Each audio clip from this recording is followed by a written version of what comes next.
I don't know. We'll talk about it. Hello, everyone. I am Zazubaar. Welcome to a very special episode of the Demons from Outer Space. We have our first guest for a while, but of course, joining me as always, I have Dillion McCandless, aka Super DM64. Hello, people in the internets. How's it going? Inside of the internet, Inside of the internet, as they are, apparently. trapped forever. How, You're never coming how out. about that weather, audience? Uh, Go But local speaking of sports trapped team. forever, the guest that we have joining us this week to talk about the entertainment-based topic that that Dylan chose for the week, but he'll introduce that in a second. We have a longtime friend of the show, Ian, aka Sit Part 2. Hey, Ian, how's it going, man? It's been a long time. Yeah, where am I trapped though? In my house, so that way you could be in the show. Oh, In the okay. show. Yeah, On the show. I totally didn't realize that given that I'm in front of the desk that I keep in my apartment building. You put a lot of effort into getting this thing I at put I Nate's put an house. Oculus Rift on you, and See, I these are the took. links Bill goes to for this show. He traveled all the See, way Ian, out. you're giving me shit for fucking half-assing shit, He hopped but I in. put He a hopped lot in of his planning and effort into my podcast. I hopped into put his a lot fucking of thought into how I kidnap people and the environment that I make them think that they're in This is like while some they're on my Matrix level podcast. shit, man. You should file Right? up like Lex Luthor and start working for him. Yeah, that's what I'm saying, Ian. So fuck you. Dylan, what are we talking about tonight? So Netflix. This was your idea, after all. So Ian is only here because of you. He's only in the horrible kidnapping situation that he's in right now because of you. I'll I, mention that on my police report. I have no regrets. So Netflix, the same geniuses who brought us Fuller House. Um, Yeah, this is becoming a trend on this show. Recently released a little animated series that me and Bill have been interested in for a while, um, as it You pertains could say that. as it We did pertains talk to about the announcement of our this show. as it pertains to our shared interests. They decided to do a King Kong animated series. It's called Kong, King of the Apes. We watched Yeah. the pilot, which is an hour and a half long, quote unquote, movie, Oh boy, is it. and yeah. So Dylan, we have talked about this show before. When it was first announced and there was just a teaser poster for it. Netflix announced this like late last year. We did talk about it on the show because we were Oh still my God, doing it this at the has time. only That been in was development for a year. Oh yeah, this Oh was they were God. Ian, couldn't you tell all the polish they put on it? I Yeah, Like couldn't yeah. tell if how it had much time do you think brilliant they No, spent on I animation. it? will get to the animation. I will. Oh yeah, I have lots of things to say on that front as well, but the animation certainly did reflect that time span. Like it feels like we were just talking about the announcement of this, and the trailer for it only came out a couple weeks ago, and we did also mention that either on this show or on SOS. And the thing that I said when I saw that was that I was surprised to hear the theme song from the 90s Kong cartoon in there. Hmm. And I watched that show growing up. That came out, around the same time as the '98 cartoon. So I watched both of those things growing up, and I was shocked to see that this is somehow connected to I that. Wait, was And I'll I was talk a about bit how more we're going to serious? get shocked. into it. Yeah, it definitely is connected to it. Not continuity wise, but just premise wise. I'll explain how it Okay. borrows things from I was that. Oh, also But yeah, shocked to this see is that they this used. is I was also shocked to see that they used the font from Planet of the Apes. yeah. Oh, I we'll so talk thought about that Planet of the too. Apes. Don't worry. I so We'll talk noticed a that lot about too. Planet of the Apes. It's like everything that's written in apes has to be in that font. Yeah, definitely, definitely. But there's a lot to cover here, and also this also came out at a time of just Kong. People have just spontaneously decided that King Kong is back in, and I guess that this is obviously because there was the announcement that he's being folded into the Godzilla 2014 Legendary Pictures universe. So now everybody who either has or was potentially interested in getting the rights to King Kong now fucking went for it. The one I'm most excited about is the Boom Studios comic that they're making about Kong. It's called Kong King of Skull Island. Mm. So, or I think it's Kong of Skull Island, something along those lines. I'm really pumped for that, but there's a whole bunch of other stuff. There's another weird CG animated Kong thing that's just called Kong. Maybe that was what I was thinking about before when I couldn't find a link to That's whatever I the wanted one. to talk about. If But I'm thinking of the same one you're thinking of, I don't think that's it's like the actually. Rock Kong. Like It's not it's so. actually. Here's the thing, Bill. It's not actually based on King Kong.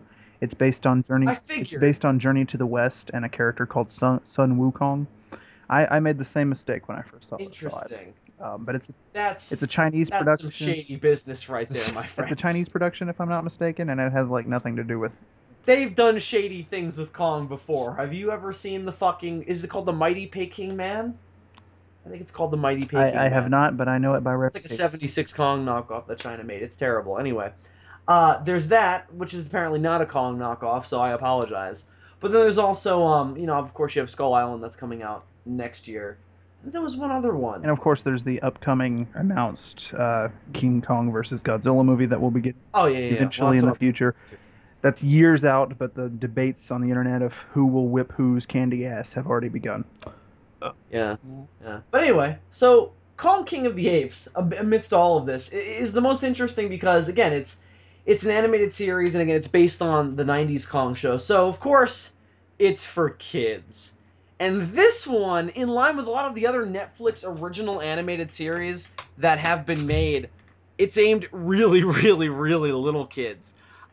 So to that end, I actually want to jump over to Ian now because while this was Dylan's idea, Ian actually messaged me on Twitter during the week wanting to talk about this show for reasons that I'm sure he'll get into now. So, Ian, why don't you explain your interest in Kong, King of the Apes? Well, here's the thing, Bill. You kind of wormed your way into my head and got me interested in the whole giant monster thing.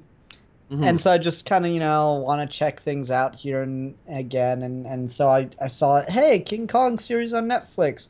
This can't be awful. Oh. You Oh, were so you go, wrong. Ian. How and like no, but it was so deceptive because when I watched it last Friday, it had 4 stars. This I just looked at it again today. Really? It has 1 star.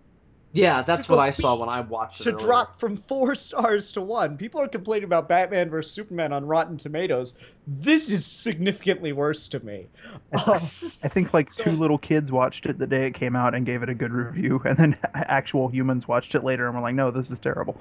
okay. That always happens with these things though on Netflix because Mhm. it's just the days that they drop. Because again, you probably saw this either the day it dropped or the day after. The day that they drop, it's just nothing but positivity and shit because that's what everything starts out as on there because that's the people who watched it are they only reflect positivity. Yeah. But then over time, people talk about it and they think about it and yeah, it reveals itself for what it really is. Yes, I So, watched I watched this pilot while I was at work. I got paid to watch this, which is the saving grace. oh, that's Yeah, amazing. I watched this pilot while I was at work, and just throughout the entirety of it, I'm like, this is so unbelievably awful. I just I was shocked from the shite that is the animation to the painfully obvious cliche as fuck story to the just Oh, ridiculous attempt at a reveal for the villain to the fact that oh. Bill, I don't think that this is stretchy. This is the thing that I think amazes me the most about this pilot. It's 3 half-hour episodes. It's a movie though, but Yeah. each of these half-hour bits could be a shit pilot for a shit Kong series. Like You're saying, you got like the first half hour when he's a yeah. kid and he's raising Kong, and then they go out to the redwoods. I'm like, okay, so there's your Kong series. They're out in the redwoods and they're gonna stop poachers and stuff. Oh, I see what you And mean. Yeah, then I and then agree. you got Yeah. your second Yeah. half hour, which is the Kong Island stuff, where they're setting up the island. It's like, okay, so it's gonna be a show Yeah. about Kong going to help them collect animals to put on the island, and the brother's gonna be a shithead about it the whole time and try to sabotage them. And then you got what the series actually becomes, which is them the evil brother and the betrayal and blah blah blah blah blah. And just to point this And out, terrorist yeah, just arms yeah, deals. just to point this out and I guess plug myself. So I started ranting on Twitter about how bad this was. And then Mr. Goodplot, who was the winner of the most recent season of Who Reviews the Reviewers on Geek Evolution, got a hold of me. I invite every contestant on Who Reviews the Reviewers onto my show, Geeky Gentlemen. And this guy's whole shtick is that he's a supervillain. So he sees me ranting about this on Twitter and he goes, oh, can that be the series that I talk about on Geeky Gentleman? Because I'm planning to watch the whole thing. Will you watch the whole thing too? I'm like, oh, you are a fucking supervillain, you goddamn evil genius. So now I've started watching through the entire series of Kong, King of the Apes, and it gets Oh, progressively worse. And oh, so, good. before this episode is over, not to take over too much, but we're all going to open Netflix and watch about the first 2 to 3 minutes of the second episode. Oh, I don't know if I want to do that, Ian. That sounds But like. but Bill, it'll be amazing because there's going to be a thing that pops up at the bottom of your screen and you're going to scratch your head wondering what the fuck it means. All right, we'll do it. But if it hurts me, I'm gonna fucking, I'm gonna make your kidnapping situation all the worse. All right. So with all that said, with all that setup out of the way, why don't we just start talking about it then? Kong, King of the Apes. Why did it bring the three of us together tonight in our separate, but still contained in, obviously illegally incited situation to talk about it? So why don't we just get right into it then? So yeah, it's really bad, but we have to sort of explain that because to say it's really bad again is sort of like it's sort of a no-brainer, at least to me, Mm-hmm. just because number one, it's a kid show, It and I never, can't watch these to be things. fair, it never looked good. Even when it was No, just an I never announcement. thought for a second that this was gonna be anything but shit. Like when we first talked about it, I remember just going, I'm so ambivalent to this, it's not even funny. Because it's just the most stereotypical, just nothing concept ever. It's just Kong in the future with some kids fighting robot dinosaurs. And I'm like, okay, that is a kid's show, but nothing about that concept makes me want to spend more than 2 minutes thinking about it. And even two See, I minutes is so a long disagree. I'm like the exact opposite on it. I love a lot of the concepts and a lot of the stuff this show is trying to do. It just does them all with so little effort in such but a it's not shit even the fact way. that it's not even the fact that the concepts are complete shit. It's just that it's the way in which it's just that I know the presentation of it. I get what it is instantly, and maybe it's just because when I first heard about it, I saw a promo image as well, so I knew what it was going to look like too. So I sort of instantly just went, okay, this is what this is going to be, and I know that this is not going to be anything that I would even be remotely interested in watching. But then I sat down and watched it, and I'll be honest, I don't think it's a complete fucking, fucking, what's the word? Just complete fucking voiding of the bowels of a piece of You know entertainment. what? It has. There's like It, one or two things about it where I'm like, okay, I see something in there, vaguely sort of like a vague attempt to do something okay, but all around just what this is it's every single stereotypically bad for people like us to watch, Saturday morning kid show these days, your animated CG kid shows. However, on top of that, on top of all the stereotypical cliched, over the top, illogical nonsense that entails, you also have the hilariously piss poor, underdeveloped, and downright laughable attempts to work in the King Kong mythos, Mm. because this is such like a non-adaptation of any version of King Kong that I have ever seen, that the sort of vague shadows of what they do try to adapt from the Kong mythos, it makes it all the more funny because it's just like, why are you even bothering at this point? Because what this concept that you have is so, again, it's so far away from that like the attempt to bring that in, just it's pointless. Mm. Especially the dinosaur thing. Oh, the That was dinosaur just thing is so out of nowhere the dinosaur that I thing was. cracks me up. Like, Bill, I want you to understand the villain's motivation of this series is I wanted to use my dad's laser to make Yeah, my robot dinosaur more shiny, and yeah, Kong yeah. screwed it up. And no, I screwed it up. Kong saved me, and then I was able to turn it against Kong. It's uh, and that's I part of love. the thing, I part love of that the his issue as entire well. plan is to invent the Roboraptor, which is something we've Yeah. had for a long time. It is a Roboraptor too. The colors are off, but it's essentially a Roboraptor. Um, but yeah, it's the attempts to work in the King Kong mythos is laughable and completely pointless. But I mean, they don't even explain why he grows. Oh my Like, god, dude. No, that that isn't even bugged addressed. that bugged Dude. the hell out of me. Like, The Because animation again, on like that. that's part of the fucking conceit of King Kong is like, oh my god, that's a really fucking big gorilla. And they don't explain it in the original Kong canon either, but like the mystery of it is part of the charm. no, This is a but in fucking that straight up sci-fi but in the series. original There Kong should be an canon, explanation for but it. in the original Kong canon, he comes from an island full of like oversized creatures and shit. Of extinct creatures. So There's you nothing like that Dude, in so this. you dude, the buy one it, that gets me about this. but this is just What like, oh, we found the last ape in the wild. Oh, he happens to be a giant. Like, But that doesn't even come up initially. It just starts to happen. That's what gets me is the animation of when he starts getting bigger. Like at oh, first they give like the whole time has passed and he keeps getting bigger thing and like okay, fine, whatever. But then there's just like one night he just like balloons up like he just ate a mushroom from Mario. That is exactly how it's animated, and it's just The it animation is astonishes like me. it's like they just keyframed the scale tool and made him get bigger. and I thought there was going to be an explanation for it. You know, like No. somebody like was experimenting on him. Like I was originally thinking maybe the dad's going to turn out to be the bad guy, but then when they get out to the forest, it becomes Oh, we'll talk about the dad. I have but when they things to say about the but when dad. they get out to the forest, it becomes very apparent who the bad guy is going to be. Uh, Oh, I mean, Ian, so I didn't watch this until today, and I've been following you on Twitter talking about it for the past week since we've talked about doing this. So I've seen certain things that I didn't know going in that I knew because of your Twitter. But the thing that struck me about the brother being the villain, that at first, when I first started watching it, that really made me laugh was because, again, this is when I say stereotypical and cliched, I say that because it's a mishmash of whatever's popular right now. And I'll tell you like the 4 or 5 things that I think it's mainly stealing from. But the thing that struck me about the brother relationship initially, with the one brother being the villain, is that it's Thor and Loki. Yeah.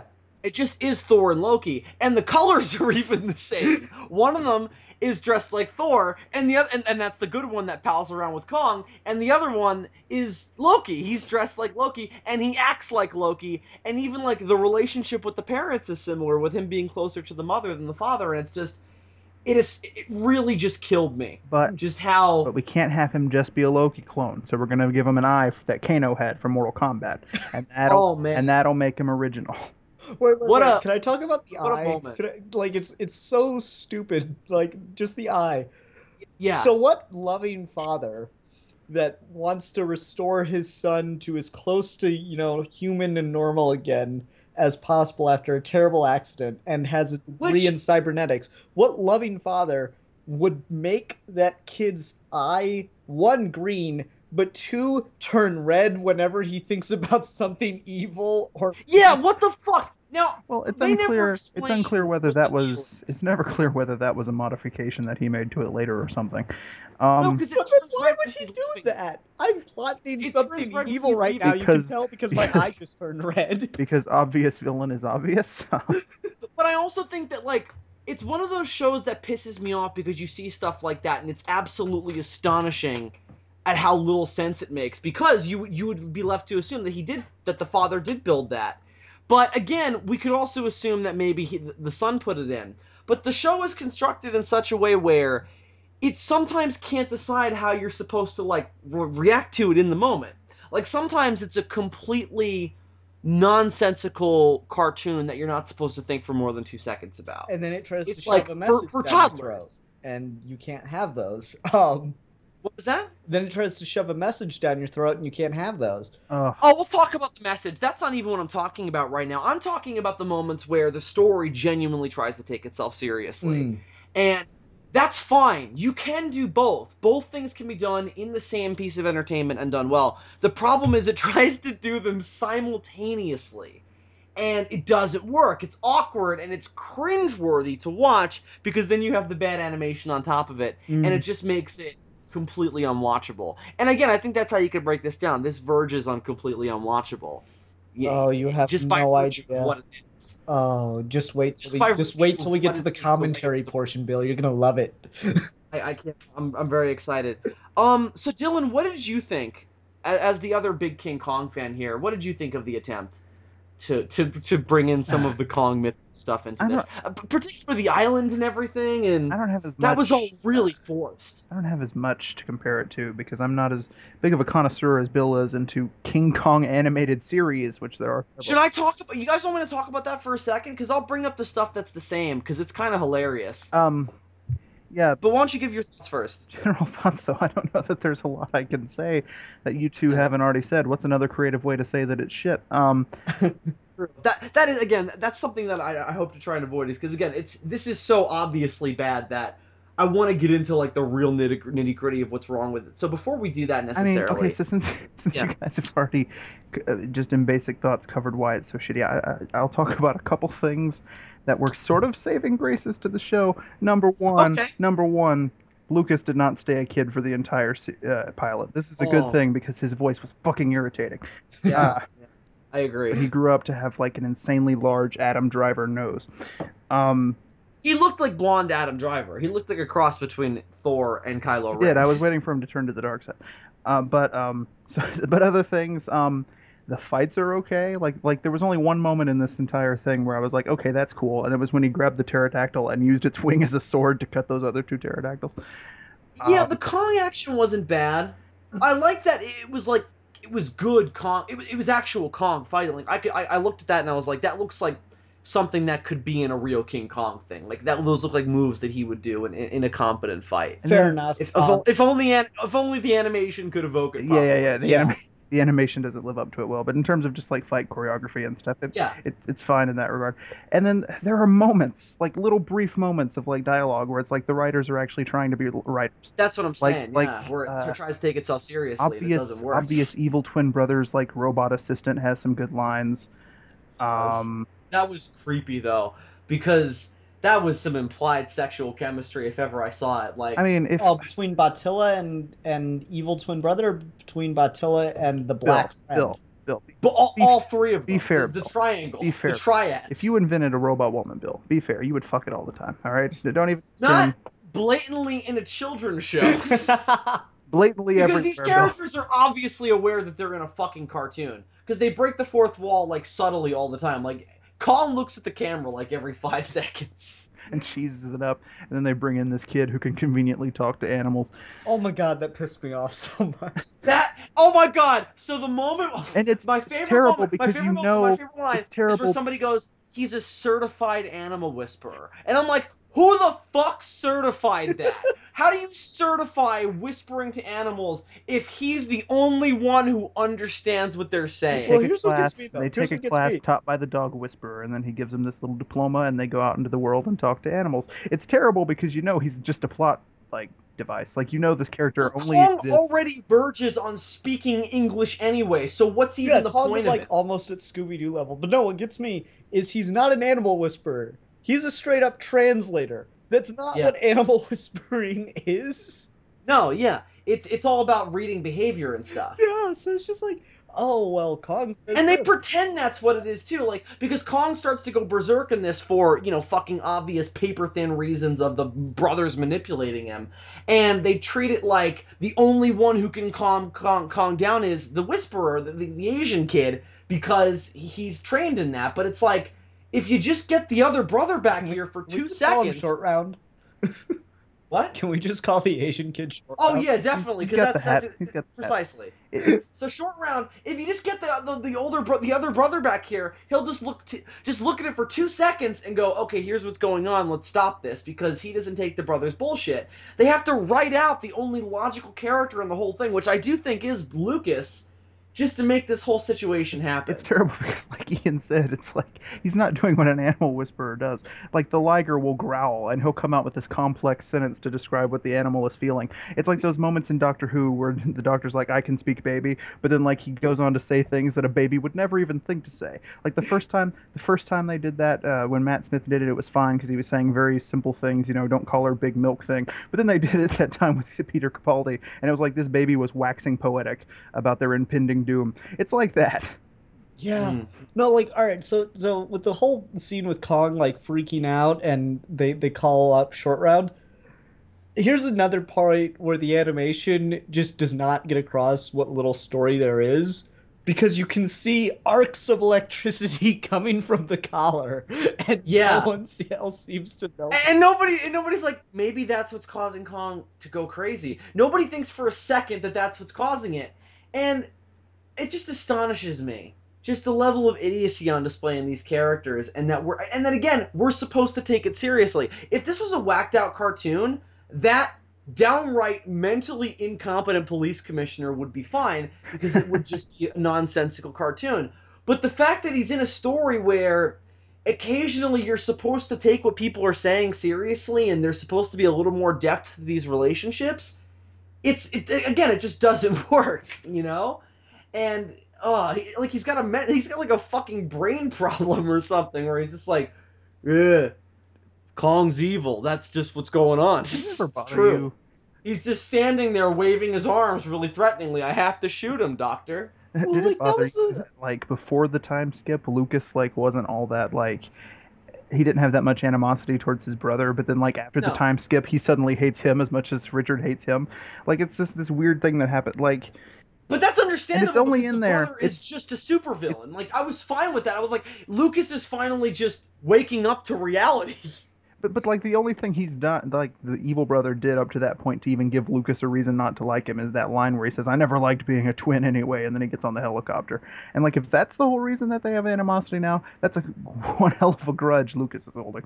Like it Well, bugs me. no, but I I think didn't feel like Lucas there is was like enough. he tried to frame my friend, I didn't feel like and there was he's a enough. villain because he's a supervillain. I just didn't feel like there was enough setup for that. Like, and I know it's only there because they need them to have animosity towards each other for the plot to work. Um, Yeah, I don't know. I was again. I just felt like I was happy that he finally acknowledged that his brother was a complete piece of shit, mm-hmm. and that he didn't deserve to be given the time of day. Because that's the point I was at. I was like, he's getting mad because his dad won't let him use violent lasers, and I'm just like, I don't like. How does anybody look at this kid as anything more than just a psychotic nut job? You and then his know? dad's Well, like, like "I will," and then his dad offers to do it for him. He's like, "No, I must do everything because it's my Yeah. invention." I Mwah. want my dinosaur to be shinier. Yeah, and it's also just like the dad always talks about Richard with just nothing but love and respect. Like every time. Even when he's doing blatantly evil things. Like again, wanting to use dangerous lasers on his dinosaur. On his evil looking robotic dinosaur. Because I also love how like Look, Dad, I he's can just make like it crush everything in our way and take over the world. Like that was the only yeah, line that was yeah. missing.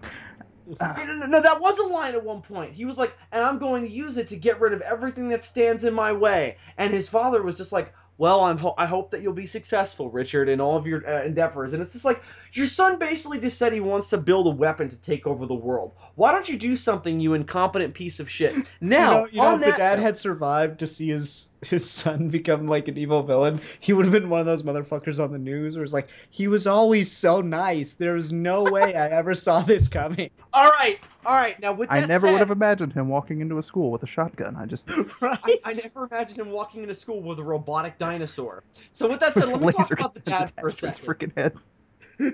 Well, let's talk about the dad for a second because I found him just absolutely hilarious in the fact that he was a complete lunatic and nobody called him out on it. So Well, like, okay, so hang on. So taking his kids on a camping trip at first, fine, whatever. But then the moment that got me, because he was just kind of acting like sort of When an he aloof agrees to bring a wild stats, ape home. questionable certainly, but again, not completely downright psychopathic. It's the moment where he turns to I forget who it is. I think is it the it's maid? it's a news reporter or something, Oh, okay. and the police are aiming their guns at Kong. It's after Kong's grown full size and has destroyed the boat. And the houseboat, as they kept referring to it. It's not a house, Kong. It's a houseboat. It's a fucking house on a boat. Like, just call it one or the other. It's the same thing. Anyway, so then he turns to the news reporter and goes, "Oh, don't worry about Lucas. The police won't shoot him because they won't shoot Kong because they won't want to shoot him. They won't shoot their guns at all." And it's like he's saying that like he wanted that to happen just so they wouldn't shoot Kong. And I'm just like, that is so fucked up. Like, that is your son, you lunatic. Like, Kong's a giant gorilla. I'm sure he can take care of himself. And you also know they're not going to kill him anyway. So, What the fuck, dude? So then we find out that he's also financially insane because he apparently bought an entire like acres worth of property out in the redwoods just in case something like this were to happen with Kong. Just in case he went crazy and destroyed a boat. And he says, And I wanted the space so I could finally build a lab, and the lab's like the size of a broom closet. it was so tiny. Like the actual space that they had was so small that it's like why even bother with the redwoods? Well, Um like related to the dad though, and you were talking about the commissioner earlier. So yeah. so they have the whole scene where Kong collapses the house, and then they just fucking move out, and like the commissioner shows up and is like, "Oh, that monster, blah blah blah," and the dad talks him down, and then they're out in the redwoods later, and then the commissioner and it's like been years apparently, or at least months, and the commissioner and the dad are going back at it again. He's like, "Oh, we've got to calm him down," and that's right before they move him to Alcatraz, which again, Well, that's 10 years yeah, later yeah, because which again, Lucas is an three adult shows now. here. So it's like the commissioner's Yeah. like, "We've been through this before." I'm like, "Where the fuck were you in this 10 years? Did you just find out Kong is here? Why is Kong a problem now when he wasn't before? What the shit?" Well, no, what happened was he saved those people that were out hiking. What was he Yeah, but supposed to like, do, And Bill? Just let him die? no, Maybe. no, but like seriously, maybe. the motherfucker was he saw him run out to the woods. They had to have known where the professor moved. Oh, they could have followed him. I don't know what the fuck was going on there. They had to know Maybe the that was part motherfucker of the moved. dad's crazy plan with letting him take Lucas because maybe they thought like, oh, don't follow him because he might kill the kid. Because that's a thing in some Kong versions where like, don't follow him because he might kill the girl. So I don't know, but it's still fucking laughably insane. Yeah. She's like, "Oh, Um, well, the professor moved out there with his two sons. Both of them are still fine. I wonder whatever happened to that Kong thing. Is it odd that they're living in a giant forest? and we keep getting sightings of giant fucking gorillas walking around the forest. So, if I may, I would like to briefly talk about some of the inspirations that were taken here. We'll start first with what was taken from old Kong series because it's actually that's quicker. Wait, no, no. Than Before we stop talking about the dad, can we Very talk little. about just how okay, he's yeah, like yeah. so quickly written out? Oh yeah, definitely. That came out of nowhere. Kong just randomly started crying, and then he's like, "The dad's dead," and it's like, The news reporter "Oh just pops up, okay." and then he died. And here Yeah, we are I You love again. know, how like prior to that, he coughs for like two scenes before that in that big montage of Kong Island, and then it's like, "Oh, and now he's dead." Oh, he just had a cold and surprise. he just dropped dead. Like, what the fuck? Was it some new super bug that's gonna I kill the see a entire character. I future? see a character cough. I'm like, okay, there's clearly something going on there, but I don't immediately jump to life-threatening illness. Yeah, And yeah. like the explanation is, "Oh, you've been working so hard these last few months," and I'm like, "Really? It seems like the kids are doing all the work." It seems like you just sort of funded it, you rich old asshole. Like, he, like don't he take just all the wants to credit with your build. stupid fucking head cold you have and then go and dropping dead. He probably faked his death so he could run away with his fucking Spanish maid to go You off guys, and fucking. he just wants to build the island, put his name on it, let his sons run it, and then go fuck his maid. That's all he wants to. That's what I'm saying is that he ran away with the maid, but she's still there. So obviously that's not what happened. That So maid lady I is don't know. really weird. Anyone that lets a bird just crawl around in their hair. A bird with a bionic wing. So also in this universe, animals can just talk. By the way, that is just a thing because Kong says Kong, and that's where the kid gets the name from. And he also just again speaks English, ostensibly talks. And to be fair, they do like bring up that he's very, very intelligent. That is like a plot point. But even still, there's no explanation for it. So, and again, the parrot does far more than your basic imitations. Like again, it just talks. It reacts to things as they happen. So, what the fuck, man? Does the bionic wing make it magically smarter? Yes. I don't know. Does he augment its brain as well? That's never stated. Like we don't really know what the deal is with the robot dinosaurs either. Do they have AIs that like make them act like actual No, They dinosaurs? seem to pretty just much they seem just to just follow very simple programming, and that simple programming is find the gorilla and kill it. Like that's But they don't even look like robot dinosaurs too. They look like just dinosaurs with metal pieces on them. They look like the dinosaurs from Dino Riders. Like yeah. they should have made them look a little bit more yeah. They robotic, should like have the made them original look more robot like dinosaur that he wanted to make all shiny with the they laser. should have made them look more like the dinosaurs from Dino Saucers, and then I would have liked it more. No, yeah, you're right. I would have too. Like if they all looked like that little model Roboraptor T-Rex that he had at first, if they all looked like that, only bigger, I think I would like it a little more. Like it would make It would sense. make more. It would just practically make more sense with what the story is trying to evoke. Also, I get that, like so the much whole of the idea is supposed to be they're called biobots. They're not strictly robots. So they're supposed to be like imitating life, but they don't explain how he gets them to look so realistic. No, Like he no. goes from this basic metal endoskeleton to realistic looking flesh, like a T-800 level realistic looking Phil, flesh. what's more distracting about that and odd is eventually the brother starts to go to like kidnapping other animals and then bio-augmenting them. So like he gets a giant anaconda and starts putting like armor Oh plates and god. cybernetics on it.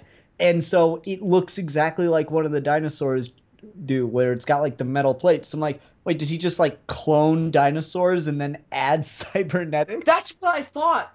Because again, and this could have all been worked in fine. I wish more of the Kong mythos was worked in, because if they would have had, like, I don't know, Skull Island be a thing in this, and have the baby Kong come from there, you could also have some of the dinosaurs come from there. All of this could be made to work in a universe that makes sense and is a little bit more interesting than this really cut and dry bullshit we have here. But I don't know, that was all really distracting So to what me a wasted personally. So opportunity to have a villain who's like an evil scientist, like skilled in robotics, and we're clearly not going to get Mechanic Kong in this one. yeah, he's like an American version of Doctor Who from King Kong Escapes, and he's just way more. And Doctor Who was paper thin evil too, but like at least he was just like he was just evil. He was a terrorist, and he built a giant robot and tried to do terrorist things, and that was fucking whacked out and awesome.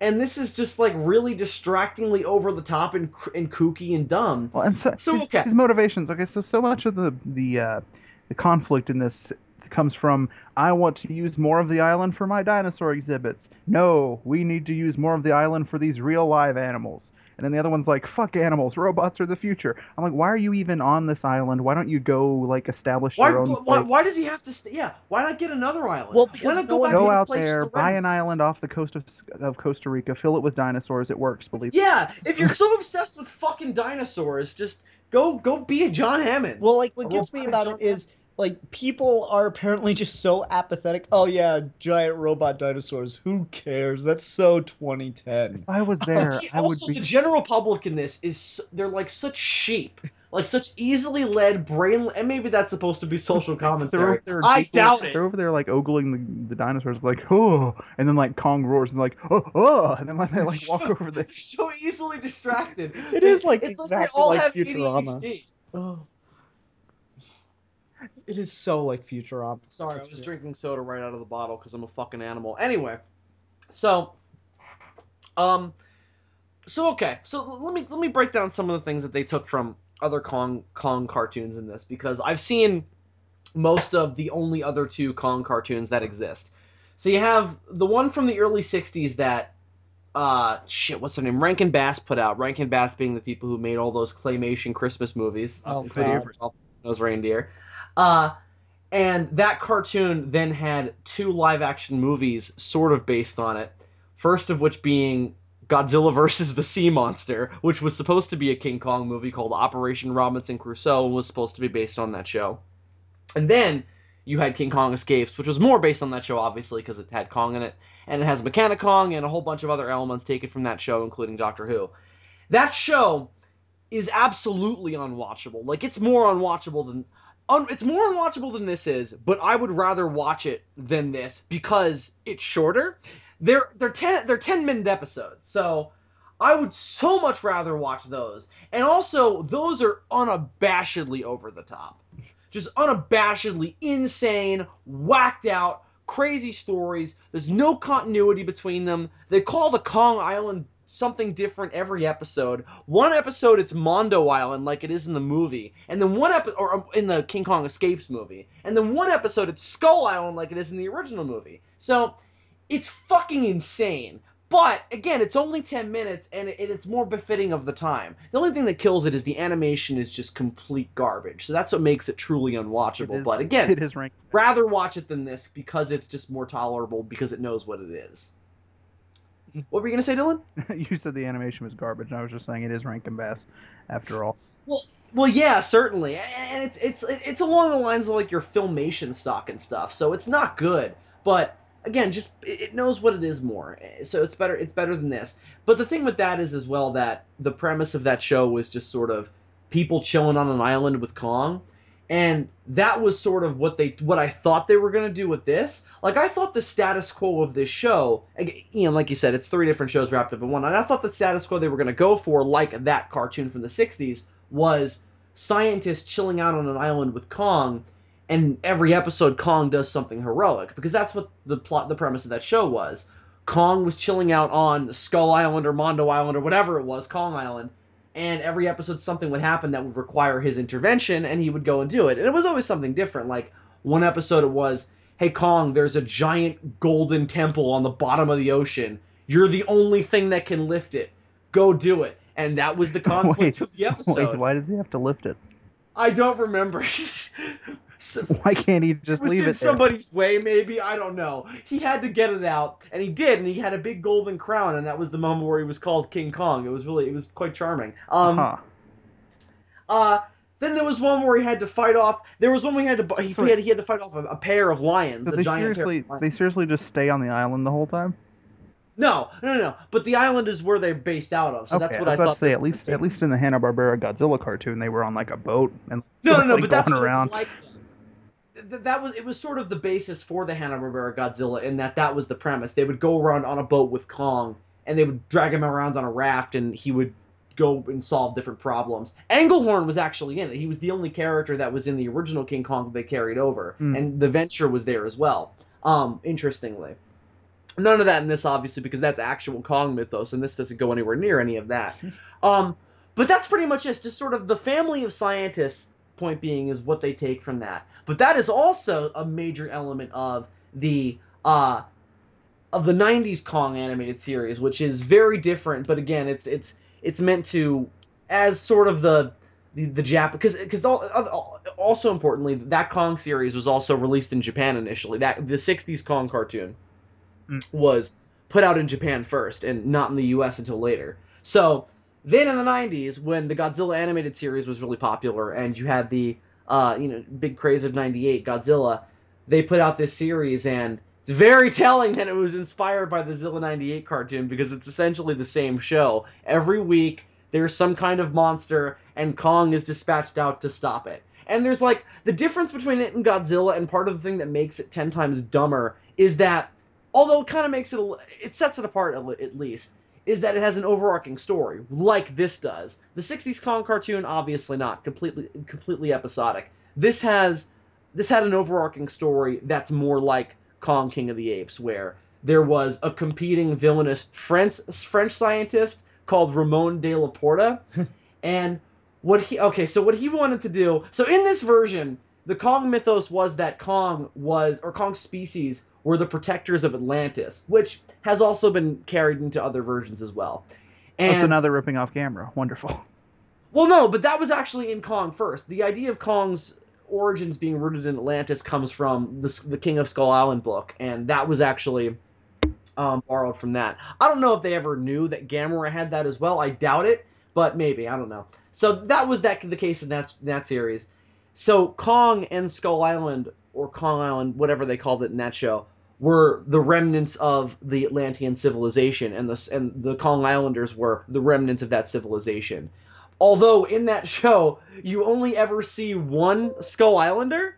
You only ever see like there's one shaman girl who is like Kong shaman, and she's apparently supposed to like, what the fuck, whatever. She's apparently supposed to lead him into some destiny or whatever. And this destiny is connected to these primal stones, right? So these primal stones each control different elements, and they can all do all this crazy Alan Moore serpent god-esque shit of opening up different portals and dimensions and all that. Whatever. It's all about bringing apart the end of the world and deities and all that. And again, Kong's got a destiny and all of that. It's all about the apocalypse.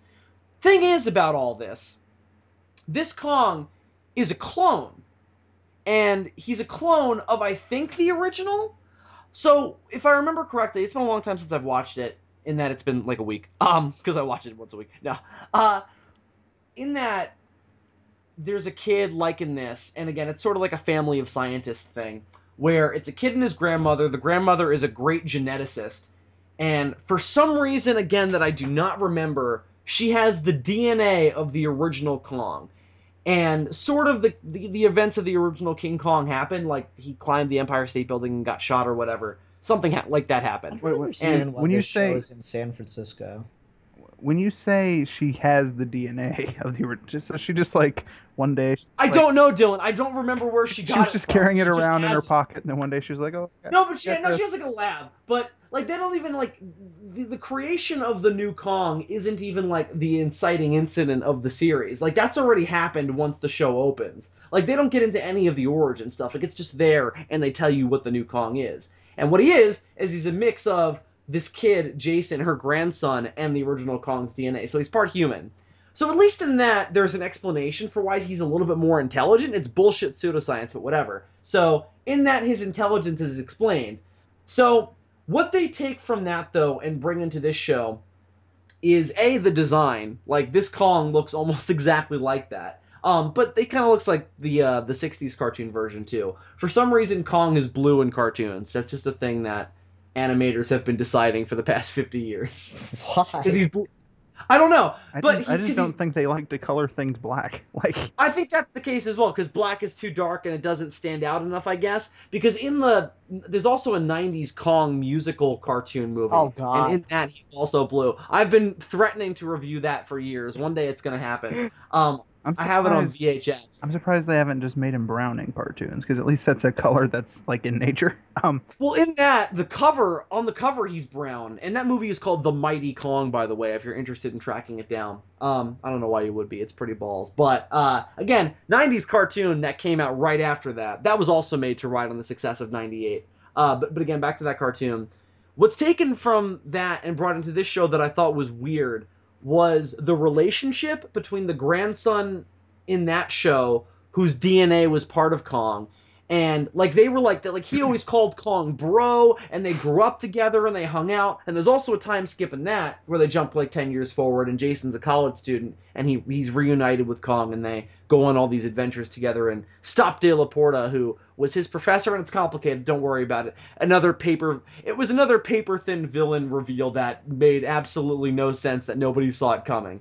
Maybe I'll tell you guys about it some other time. It's not relevant to this conversation though. So um in that, again, you have all this like talk about being bros and everything, and there's this real relationship between Jason and Kong, and again, that show is not good, but in that show I always got the sense at the very least that things happened because people had emotions and they were trying to do things based on them. There were real relationships formed. In that This show, doesn't have in that. that show, did you People feel just that do things because they should, because the script deems that they want them to. in that show, did you feel that the relationship between the boy and Kong made sense and wasn't forced at all? Because in this show, it's kind of like, I saved you from the world's most incompetent poachers. Let's be friends. Well, no, because in that they were brothers. They were actual brothers because they shared half DNA. So they were raised together. The grandmother raised them together from birth, essentially. I don't know what happened to Jason's parents. I don't remember if they ever explained it.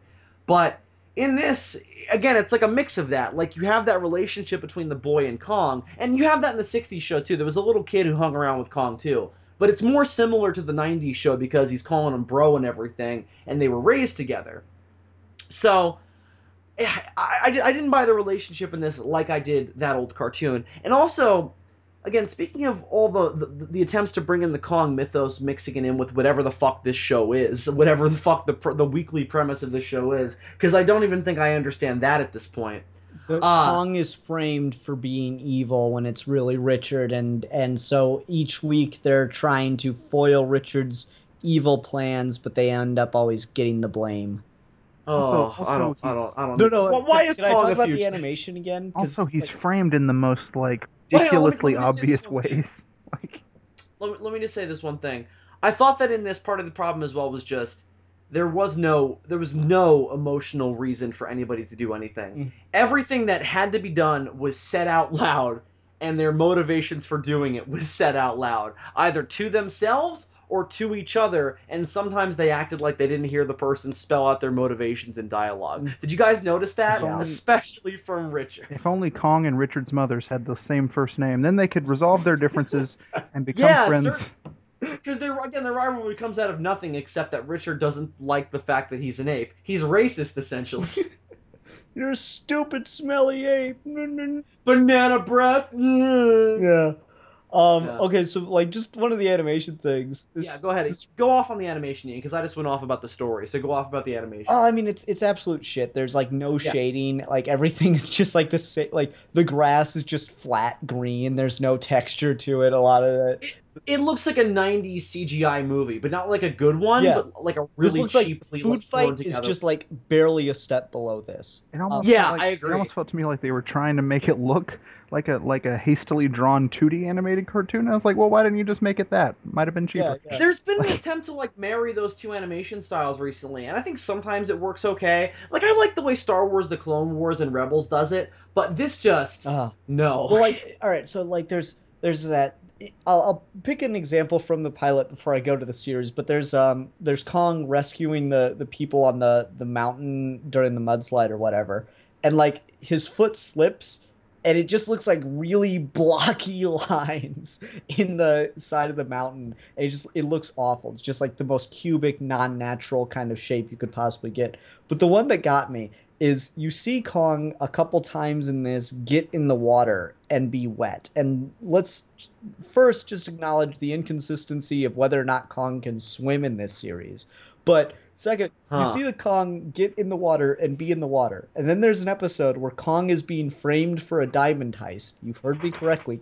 Oh my god, does it really get that over the top? Yes. Because even in this with Kong stole high-tech advanced military weapons to sell on the black market, I was like, you people realize he's a fucking gorilla, right? But a diamond heist, Bill. Imagine the image that the general public must have in their mind of this giant, like 30-foot gorilla, like coming into a diamond like place, all like Mission Impossible style, like coming down from the ceiling on a wire. I imagine a cover of like a newspaper, like the front page picture.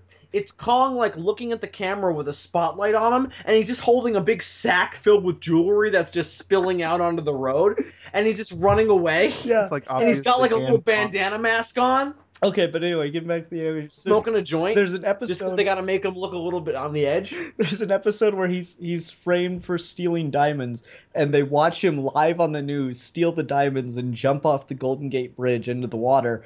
And then like 2 seconds later, Kong shows up behind him. And they're all like, "Kong, why did you steal those diamonds?" And then fucking Short Round goes, "No, Kong couldn't have stolen those diamonds, because if he did, then his fur would be wet, because we just saw him jump in the water of the Golden Gate Bridge. And since his fur is not wet, he couldn't have done it." And I'm like, I beg to fucking differ, because your animators don't know how to texture wet fur, you motherfuckers. Yeah, because the thing is in this, the rain...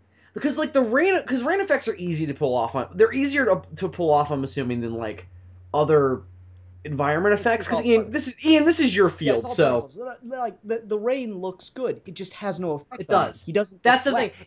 Exactly. Like the environmental effects of everything else don't match up with that. So when you've got this super detailed rain falling on everything, it makes everything look 10 times worse. Yeah. Because it's being like the contrast of it just It emphasizes looks like it they so much green more. screened in Kong to a wet area because the actor refused to get wet. You know what it reminds me of? It reminds me of, and this is one of the scenes in this movie that don't exactly hold up that well. The 2008 Incredible Hulk movie.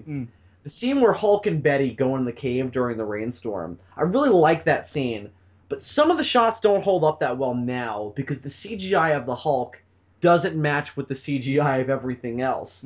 So he stands out a lot from the background. Oh yeah, and the lighting is a rain. bit of an issue in that. Yeah, and this has that to like the extreme, and it happens like Kong is constantly in the fucking water in this show too. Like, Yeah. I don't know what it is. Yeah. Like they're constantly having him get wet. And his fur is just never wet. And so it's like I still believe that he stole those fucking diamonds.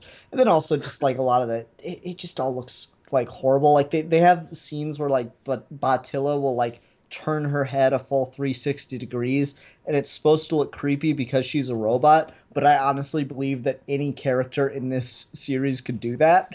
Because Also, why don't they just take a picture of Bottilla at the scene of one of these crimes? Because in the pilot, which again, I don't know if we emphasize this, the pilot is the only thing that Dylan and I watched because we just meant to review that in this. Ian is a crazy person and watched the whole thing, it sounds like. I'm I'm, getting there. I'm probably The next episode I have to watch is called Kong versus Botzilla. So I'm curious to see where. Are you fucking kidding me? No. I'm probably I'm probably Oh, going to watch more of it just out of morbid curiosity. I'm Um, probably gonna have to now if for the there's an same episode called reason, Kong versus Godzilla. If they had the balls to call it. Oh wow, Yeah. that's some balls on those fucking cartoonists, Right. man. I gotta find the names of It's these people and send their parents letters. It's like you raised your child with the audacity yeah. to do this. Yeah, and then like just getting more into the animation, the big critique of CGI mixed with live action is that it has no weight, but that's usually not an issue when you go in a whole 100% CGI. Kong gets a jetpack in this series and an invisibility predator I saw style. that in the promo images, and I was like, I really hope that's not in the pilot because I do not need to see that today. I know No, in the no, pilot they Kong gets a mentioned something jetpack about I know and in a the pilot they predator. mentioned something about we need to build him some armbands so he can deflect those lasers. I'm like, are they turning him into fucking Wonder Woman? No, no, what happened is Gorilla Grodd and Wonder Woman had sex. Um, What? Finally! yeah. That's the pairing I've been waiting for. When's Somehow their comic gonna come during DC Rebirth? somehow the mixture of gorilla and Amazon genes leads to giantism, like extreme Yes, giantism. exactly. Um, Uh, well, Wonder this Woman's makes always like 7 foot yeah, tall anyway, so why not? okay. She is an Amazon after all. Yeah. So yeah, so Kong does have the Wonder Woman, and he does exactly what you think he does with those, and he has the jetpack. But what gets me is just the invisibility cloak too. So he's got like the Predator style invisibility thing. Oh yeah, invisibility is just a thing in this world too, because he has both. Well, he was like, I can make it invisible from both the top and the bottom, but not. But I can like choose to do both or neither or one at the same time. It's like, why is it so complicated? Yeah. Like, why not just make it invisible? Yeah, Well, from like all okay, sides at so once. like Like, is that impossible? the weight distribution though, I'm like, okay, so you can make Kong invisible. So, assuming that you could get a jetpack big enough for him to fly with, okay, fine, fuck it, whatever, it's the future. You can get a jetpack for Kong big enough for him to fly with, and so he'll be invisible in the air, but he's like invisible on the ground and people don't notice he's around. And I'm like, it's a fucking giant gorilla. You're gonna notice and hear it and feel it moving. Um, Yeah. Yeah, there was the size of Kong and just the size of everything was wildly inconsistent, and they didn't really. The physics of it was completely fucking off. Like mhm. Kong. So okay, so see, you have Kong Tower in Oh this yeah, where he's doing that because you have weird their attempt to flying work thing. in Kong. So they have to work in some kind of island because that's part of the part that's a massive part of Kong's mythos. So in this, you have Alcatraz Island being turned into a wildlife preserve, which becomes Kong Island, and on it they build a huge tower that's Kong's like lair.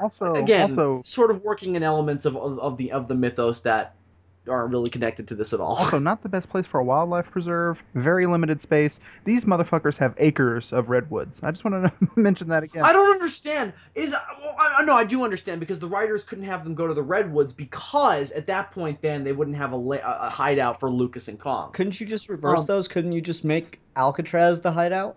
yeah, Ian, but they didn't think about that. Yeah, um, like you could have like an under like ground base and like the entrance could be on Alcatraz and they could hide the gorilla down there. It'd be fine. so anyway, so you have Kong Tower and people go to the top of it and Kong is just jumping around this fucking thing while people are going up on an elevator up and down and I'm just like that is such a bad idea. Even if Kong is Bill, super you don't intelligent, understand. It's the future.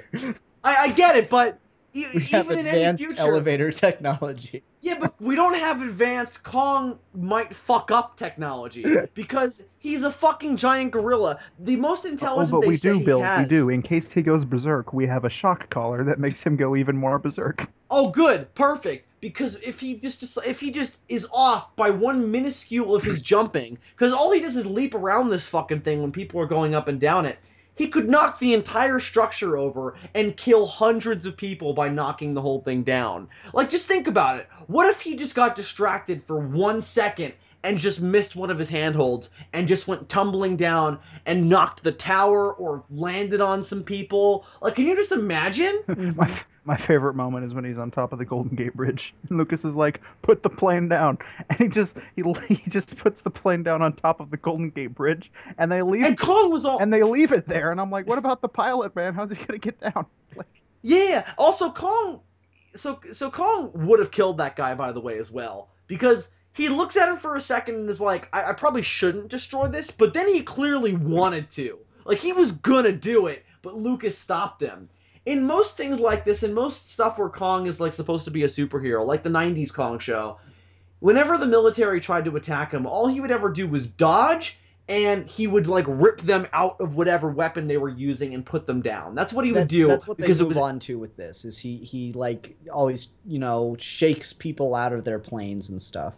okay, because that's what he's supposed to do. That's what makes That sense. episode, like I will give it some credit. That actually is consistent because he's being shocked at the time. So Right. Okay, I'll give it a fair little enough. bit of credit there. Oh, that's true. I forgot about that. You're right. I'm sorry. I forgot he's still at the collar at that point. My bad. I'll give the episode that one. before Richard keeps trying to destroy him with robot dinosaurs, all he needs is biplanes, man. That's all. Oh, by the way, that Golden Gate Bridge scene. So I want to talk about some other non-Kong stuff that this is fucking blatantly ripping off from as well, because I saw a lot of it, and it was really Rise distracting. of the Planet of the Apes, Rise of the Planet of the Apes is the big one, but X-Men we'll 3: get The into Last Stand, every other Golden Gate Bridge movie. Well, did you guys get a Godzilla 2014 sense in that scene? Well, like- Because like it was kind of an overcast scene. Kong was jumping around.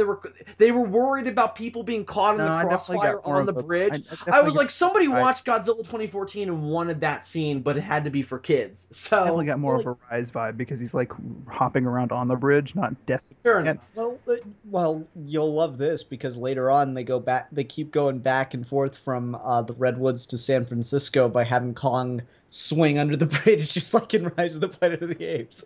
Yeah, that too. That's also from Rise. That's also from the '90s Kong cartoon. That's how he gets around New York City in that. But yeah, Ian, you asked before, why is this in San Francisco? So and the only thing wait, Bill, I have an amazing theory. Okay. Ready? I'm ready. Everyone strap in because this is gonna blow your fucking minds. They're All right. doing it so that Netflix can build their own universe and have a Kong King of the Apes and Fuller House crossover. But it's set in the future, Ian. There's gonna have They're to gonna be time older. Yeah. Like the kids from Fuller House, Fullest House. they'll be adults. Yeah, it is Fullest the House and Kong's just all like shoved in there. And It is definitely. It's the fullest house you could possibly imagine. It is definitely the fullest house. What happens, Bill? They have to use their house to hide him from Richard, right? So like the time running around. it'll be a time travel episode. The full house becomes the base of their operations. Like they realize, like, the Redwoods is kind of obvious. Like Richard should be able to figure that out in 2 seconds because he's not a complete fucking Like idiot. they do a Oh, thing. man. They really do a do need thing where to use Kong. the full house. They do a thing where Kong's secret treehouse base gets destroyed, by like Diva Talks or the Riddler or whatever, and then like he has to hide out, and then he has to hide out at the Fuller House. So okay, so let me, because we're already an hour in, I do want to kind of get into some of the stuff that this rips off. So Rise of the Planet of the Apes, yes, big one. Especially with just the opening and sort of the initial premise of this. So you have poachers capturing a baby gorilla, and the font. and that's the inciting incident. And The fonts. the other thing, And that's how Rise opens. The Redwoods obviously is right out of Rise of the Planet of the Apes, and from Dawn, of course, as well. The Golden Gate Bridge. The setting of San Francisco is from Rise of the Planet of the Apes. Well, like what's weird about that? Kong's characterization in this is more befitting of Caesar than any version of Kong that I've ever seen. Well, like what gets me though is I'm like I think 7 episodes in, and it's the first time there have been other apes in the show. Oh, they brought that in. Interesting. Well, no, like Okay. they're just 2 gorillas that they rescue or chimps that they rescue from Rich. Oh, they're not like giant. Oh, No, okay. What they're Kong they're needs. 2 chimps that Kong helps rescue from Richard. That's all the. So he's the king of those 2 chimps. He's the king of those 2 apes. That name is bullshit, but it's like, why not just call him King Kong? Like, why does he have to be king of the apes? Like, that's so What dumb. this show obviously needs is a giant female redheaded gorilla and Linda Hamilton. They get those things. And tits and gorilla tits. Yeah, They yeah, need gorilla to tits. use Very these important. elements, otherwise it doesn't work. Very. These are essential elements of the Kong mythos that, despite not working in any other element in a realistic or Look, you believable put- way, they should work You in. put humanoid tits on an animal, always makes the movie better. Look at Howard the Duck. It works, okay? It's a proven theory. It's a proven formula. So Rise, but the other big one, in my opinion, and I think this is sort of reflected with like the shift in feeling like it's setting up three different status quos of shows. The first one is Rise of the Planet of the Apes. The second one to me, because you have like they move into a house and design the house with the distinctive purpose of raising the gorilla, which is just like Rise of the Planet of the Apes. And that's the first status quo. Then after all the weird dinosaur laser shiny supervillain origin stuff, you have the time jump that brings us to the island, and How then it the just fuck? becomes Jurassic How the fuck is World. that laser And it's supposed just to work? it's just blatantly a Jurassic World ripoff because that's when the dinosaurs come in, and that's where they build the theme park around Kong. And you have the monorails, and the park gets attacked and like fucking gets shut down, and it becomes Jurassic World. Lucas is Chris Pratt from Jurassic World. And Pretty like much. the pterodactyl kind of just goes off of its programming, and they never do anything with that. They don't explain why it happens, and again, I love the dad. That was right before he dies. Like one of the last things that he says is, "Richard, it's okay that your dinosaur malfunctioned and tried to murder somebody. You'll be able to fix it tomorrow." It's like, asshole, why don't you sit your fucking kid down? I don't care if you got a little fucking dainty ass cough. Sit your fucking psycho cyborg kid down and explain to him if your cyborg dinosaur tries to kill someone, you should do everything in your power to fix that No. because that's not okay, child. How about when they're in the hangar looking at the T-Rex in a scene reminiscent to me of like the hangar scenes from Oh, Terror of Mechagodzilla, and that's what I was thinking of too. Was a this Godzilla movie? he's Yeah, looking at this terrifying like piece of machinery that his son has built, that his son said clearly is like we can designed crush anything in our way. clearly designed for like bad purposes, and his response is just like, "Good job, son. You always said that. Here's his quote. One You day." always said that you would outdo me in your achievements in life. That day has finally arrived. Who says that to their son? And like, if you said that to your son, you would expect your son to go, "Oh, Dad, that's crazy. I Thing never is, could have done this thing without is, your he inspiration outdid and his support." dad. He outdid his dad when he was a kid, And then he's because like, "Yes, Dad, I did. Fuck you." He built a Roboraptor when he was a kid. His dad just put a wing on a bird. I think he's already surpassed him at that point. Do we ever see the dad do anything scientifically like advanced at all? No, we are told that he does things, but they're always off screen. Yeah, Yeah. like he apparently saves his son's life, I guess. But all he did was give him a new eye. Like, And an arm. also that We scene. find out at the end that he has a robotic arm. Oh yeah, that too. But was that part of the original surgery? Because I was under the impression that he did that himself, like that he was trying to turn himself into a robot. It's hard to tell. What's weird to me is like he let his son think that he believed him about Kong being guilty for the explosion until his son was like already leaving. And I'm like, "Wait, what? Wouldn't that be your immediate conversation is, "Oh, Kong did." I'm like, "Kid, I saw the dinosaur. I know what you were doing. I don't know why you acted like this, but no, you're not." I don't know why you're a supervillain, but you need to stop it. Otherwise, you're gonna go move with your fucking bitch mother off screen. Like, So how is this fucking laser supposed to work? Okay, so conceivably, yes, you can use lasers to make something shinier, but not by just like drilling a laser hole directly in yeah, the you're top gonna of the head. destroy that thing. Like, is it really that durable that it can just be blasted from above at nauseum until you fucking get what you want? Well, Dylan, I don't think you understand how laser science works Obviously not. in the future. I am not a In laser. 2050. I'm not a laser Scientologist. Please enlighten me as to how this operates. It's too complicated for what his feeble-minded as yourself. Just accept it. He is I a see. scientist, and I'm you're assuming. I'm assuming. It's magic to you, Assuming the Dylan. energy from the laser will just bathe the robot T-Rex and shine it, um, on all corners. not. Yes, exactly. Intriguing. Oh, yeah. It's just. I mean, I We cannot rebuilt him. tell We you. can make him shinier than he was before. I cannot tell you how stupid some of the stuff in this show is. And like, I think I really wanted to bring this point up, and I was afraid I'd lost my chance, but I got the perfect opportunity now. Yeah, no, I'm good. Go for it, What man. pisses me off the most about this is how conceptually everything here could be great. How conceptually everything here I really like. Now, this isn't a very political show, so I promise I won't get political, but I'm a fairly progressive kind of guy. And so there are things here that I like. There's We don't like anybody who's not white or not American, so you know it's conflict of Yeah, interest. yeah. Well, like I was happy. Okay, we got a cool environmental message and the show is obviously aimed at kids. Great. So the Right. kids will get a cool environmental, take responsibility for the world message. Good. It's done to shit. It's so blatant and stupid and lacking in any subtlety and just so forced down your throat that it makes you hate that message more.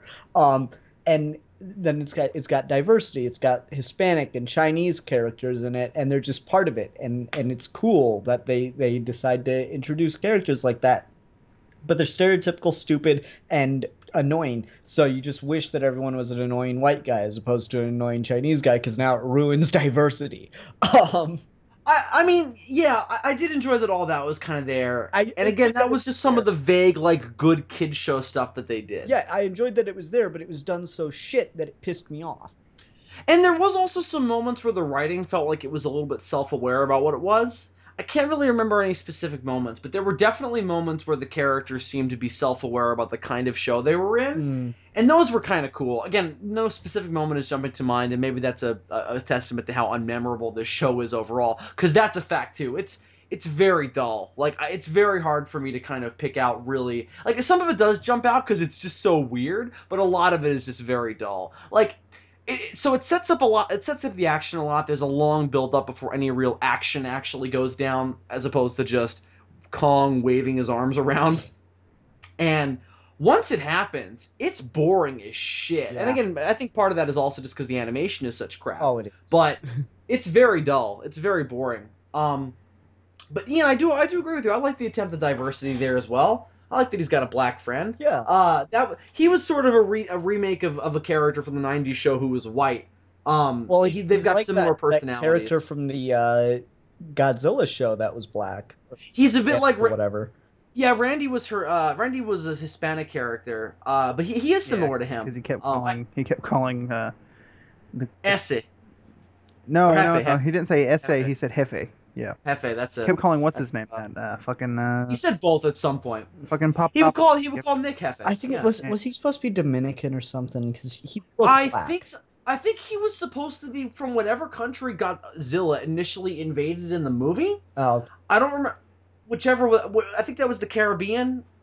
I don't So fucking. one of those islands. There was an island that the original Zilla invaded that I think he was supposed to be from or something. For some I don't reason I remember. want to say Borneo, but that just like came to me from nowhere. No, it's not Borneo, Dylan. That's in like Asia. Oh, you're right, it is. I just looked it up. Never mind. You're thinking because you're thinking of the Amazon, aren't you? Because the Amazon is in South America, but because they're similar. Borneo because they both have anacondas. That's what you're thinking. I don't know. I don't know maps. Okay. So, does anybody else have anything that they really need to say? Like that's really like they want. I got to show you this bit from the section. No, I know, but I'm saying before we get to that, because again, this is just the pilot that I want to make sure we get all of our thoughts out on. I just realized that this supervillain of this show really is obsessed with making things shiny, because when they first give him the fucking the robot eye, it's like this dull looking thing that's actually not that bad looking, and then when he comes back, he's got this shiny ass thing on. You can't even see like the details because it's so fucking shined out. Mm-hmm. It's But yeah, this is real bad, man. no, it's just terrible. But before we get into final thoughts, yeah, Ian, let's take a gander at the second episode of Kong, King of the Apes, Snake in the Grass. Yeah. Okay, so you guys can both see the screen right now. Yeah, I can see it. Dylan, you're good. Yes, I see short round. Okay. I'm gonna back If it you up. want to watch along, Ian, just tell them when you're gonna play, so that way if they want to watch along at home by queuing up the second episode of Kong, they can do so. Netflix is weird. It's only giving me how much time is left in the episode as opposed to how much time there is. But basically, just watch the episode. You can pause it and then come back because it's such a short thing. Just watch the episode after the intro and stuff. Just like Because it's not like the movie. The movie's an hour and a yeah, half just, long. just watch This is like the just 22 first minutes. like 2 to 3 minutes of the episode, and you'll see something come up, and you'll scratch your head, and then that's when you come back. Okay, so we got Kong flexing with his Wonder Woman wristbands. Which say KK on them. Yeah, it makes no sense. Okay, so he throws the pine cone, hits the pine cone, Kong deflects it, goes up in the air, eats it. You ready? What the fuck is that? Wait, what the No, fuck? that happened a few times in the pilot too. There were a few times in the pilot where like a thing popped up saying "Power Up Unlocked" or whatever. I didn't even notice that. They've Really? got this video game theme going on, Bill. After each episode, they have these bonus videos that are just like fight scenes that you unlock by watching the episodes. It's Yeah, weird. you get to like choose which weapon Kong uses, and if you choose wrong, then he loses the fight. What? Are you guys fucking with me right now? Because I don't. No. None of this happened when I was watching the show. Like, I didn't see any of those things No, on Bill, the if you go screen. back to Didn't Netflix, see the if game. you go I just back watched a piece of shit pilot, and then I went on this podcast. if you go back to Netflix, Bill, and look at the episode list, after the first episode, there'll be like a bonus thing, like a fight scene that you've unlocked because you watched the first episode. I can't open Netflix right now because it's gonna fuck up my whole setup. But I Oh yeah, believe you. we'll That's do it later. And it's just a really weird. false. It has no context. It's just a fight scene. Like Kong comes out as a baby, and then there's a little robot T-Rex that comes out, and then Kong grows, and then a big robot T-Rex comes out. So you control it? No, No, you it's just watch. an animation. You get to pick which weapon Kong uses. So it's like an interactive choose your own adventure. It's like one of those shitty DVD special feature games. Like back the in magic of the 2000s. Yeti. But the first, Yeah, the magic of the Yeti. That was one that was very popular when I was a young man. They would sell those at Kmart. the first of these fight scenes, though, you don't get to choose a weapon or anything because he doesn't have weapons yet. So it's just literally a mini fight. Why does he need weapons? What does he fight in the series that are beyond the dinosaurs that he needs weapons to fight? He's a Kong. Well, no, He like should like be able he'll to have tear to him use apart. like should Kong use the jetpack or the armbands in this fight? If you choose the armbands, well then it's not very useful against this enemy, and so Kong will have to run away, and then you can replay the fight and choose the jetpack, and then he'll use the jetpack and he'll win the fight. The 12th episode of this show is called Robo-Skeetos. Oh god. All right, so Ian, you've watched a little bit of it. What I want to know now is, what's like the week? So the week-to-week premise is they got to stop Richard every episode.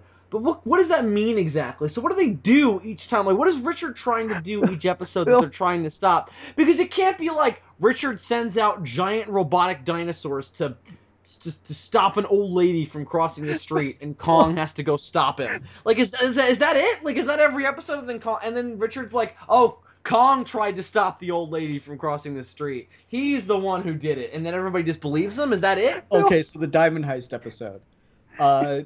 Oh no. Richard sets up a diamond heist and creates a holographic King Kong to create a distraction, get everybody shooting at it in the middle of the diamond heist, while Battilla sneaks into the back of the truck and steals the diamonds.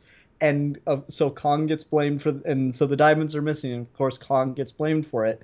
And then he uses the diamonds to put into his robot T-Rex's teeth so that they can mine uranium, since that's been banned in the future. And the military, and so Kong and fucking what's his name, Thor, show up to stop the uranium mining T-Rexes. And they do. Why is he using the T-Rexes to mine uranium? Why doesn't he use they have, anything else? They have teeth of diamonds now, so they're really good at it. Oh, So anyway, God. so Kong shows up and stops it. But just as they finish defeating and blowing up the dinosaurs, the military shows up, and there's been uranium mined. So obviously Kong did it, and so Richard apologizes to the world for the evils of his brother and King Kong. This actually reminds me. But how do people not just go, like, where's the evidence? It actually reminds me of this evil, like, Kong Lucas duo Well, that they keep Kong talking was about. there, and the uranium's gone, and Kong was there, and the diamonds are gone, so obviously it was Kong. See, is this It reminds me how the kind of whole plot- detective work we want to teach our children? Like, that's the level of effort that our police put into Well, like, honestly- finding out the truth? Honestly, you know, when adult-oriented television is bad, I don't care. Adults make their own decisions about whether or not they want to watch trash. When you're a kid, you don't know if you're choosing to watch trash. So I'm more offended when kids' entertainment is awful because it's teaching children to be idiots. Yeah, I mean, it doesn't piss me off so much because this comes off to me as more of like a Saturday morning dumb thing you put on. Yeah, but I do agree that there is an issue of like, this also comes off to me like something like, so Disney does a lot of these like, you know, simplified, almost hand-drawn looking CG shows now. They will have one that's like Peter Pan. They have another one that's like something else, and it's all like not good, but it's well made for who it's for, and it's all supposed to be educational. This tries to walk the line between dumb action Saturday morning cartoon and educational teaching kids something show. And I don't think, again, I don't think that works. I don't think that it makes any sense, and is like, again, it just makes it all the more unwatchable. And I think you're right. It opens it up to a whole new level of criticism of like, well, now it's also, you have to think about shit because you're making an impression on kids that you want them to stick with, that you want to stick with them. So Mhm. I agree. Bill, What? go ahead and take a guess what the 9th episode of this brilliant show is called. Kong does a thing and is framed for it. No, it's so much better than that. The 9th episode of Kong, King of the Apes is called Honey, I Shrunk the Kong. Oh. I just Oh. hope that Rick Moranis is in it. Oh, I really hope Rick Moranis is in it too. My God. Like, oh my God, the Kong. Like there's only one Kong. Honey, I Like, Shrunk the Kong. Listen to the description. A shrink ray attack leaves a tiny Kong in the clutches of Richard and Bottilla, and this time he can't rely on his super strength to survive. Oh oh, wait, I forgot to talk about Batilla in the series. So like, what's the black character's name? I forget because he has I don't. no Jonesy. Jonesy. Yeah. So like in the pilot, he goes, "Oh wow, that's a really attractive lady your brother has." Well, don't get too attracted. Oh, I would never try to split them up. But no, she's a robot. He goes, "Oh wow, that's really weird." And so you get the impression, okay, so he's not gonna hit on her because she's a fucking robot. And then like throughout the series, they have like this weird flirty relationship, and Yeah, I noticed that. I'm like, wait, but you didn't want to hit on her because she's a robot. It's actually some of the best written dialogue. There's like this really great scene where they're both running through the redwoods trying to chase after um, the ligers. Don't ask. Anyway, they're trying to chase after the ligers. Because that's the thing that they both want, I guess. Yeah, yeah. And like she stops in the middle while he's following her, and like he quick ducks behind a tree, and she just stops and like listens, and she hears like everything gets quieter until you only hear Jonesy's heartbeat, and then she just appears next to him and she's like, "Is your heart racing for me?" And then they start fighting. It's like, okay, that was actually a really cool scene, but this weird flirty relationship doesn't work with the way you introduce their interactions of, oh wait, she's a robot, okay, no, I'm totally not hitting that because that's fucking weird because it's a robot. It almost strikes me like he assumed that the brother was fucking her, so he thought it was okay then.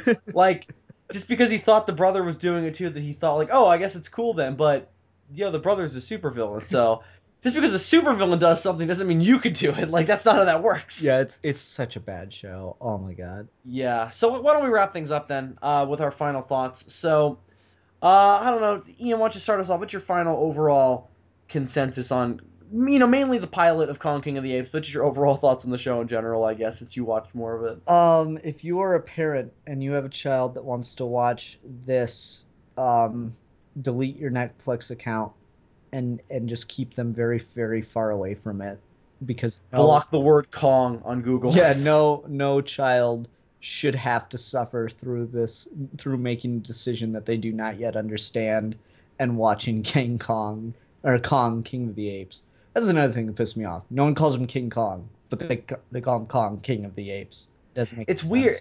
It's always weird too, because like that's such a weird title for Kong because he's never shown to be the leader of any group of apes. So that name is weird. Mm-hmm. You know what I mean?